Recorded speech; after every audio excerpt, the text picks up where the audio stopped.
மகனே, நீ யாரிடமும் சண்டை போடவில்லை, யாரையும் இழிவுபடுத்தவில்லை, நியாயம் மட்டுமே கேட்டாய். ஆனால் பதிலாக உனக்கு கிடைத்தது அடி, அவமானம், அச்சம். இன்றைக்கு உன் மனம் ஒரே கேள்வியை திரும்ப திரும்ப கேட்கிறதல்லவா? நியாயம் பேசினது என்னுடைய தவறா? இல்லை பக்தா, இந்த கேள்விக்கான பதிலை இன்று நான் நேரடியாக உனக்கு சொல்கிறேன். கேள். அடி வாங்கிய அந்த நொடி உனக்கு வலித்தது உடல் இல்லை, உன் மரியாதை, உன் நம்பிக்கை, உன் மனிதநேயம். ரிலும் மக்கள் இருந்தார்கள், ஆனால் உன் பக்கம் நிற்க யாரும் இல்லை. அந்த தனிமை உன் மனதை உடைத்திருக்கிறது. மகனே, நீ விழவில்லை, உன்னை தள்ளிவிட்டார்கள்.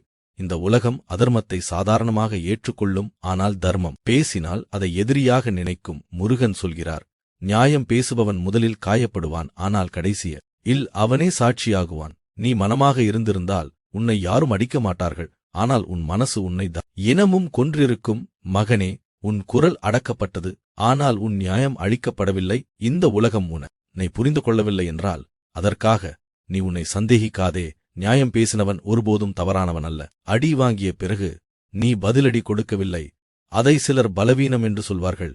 ஆனால் நான் சொல்கிறேன், மகனே, நீ பதிலடிக்கா ஒடுக்காதது பயம் அல்ல, அது உன் ஆத்மாவின் உயரம். நீ அமைதியாக இருந்தது உன் தோல்வி அல்ல, அது உன் எதிர்காலத்தின் அடித்தளம். உன்னை அடித்த கை ஒரு நாள் தன் தவறை உணரும். உன்னை அவமானப்படுத்திய வாய் ஒரு நாள் மனமாகும். ஆனால் உன் பொறுமை, உன் தர்மம், உன் நேர்மை, அவை எல்லாம் உன்னை உயரத்திற்கு எடுத்துச் செல்லும். அமைதியாய் இரு, அனைத்தையும் நான் பார்த்துக் கொள்கிறேன். ஓம் சரவணபவ.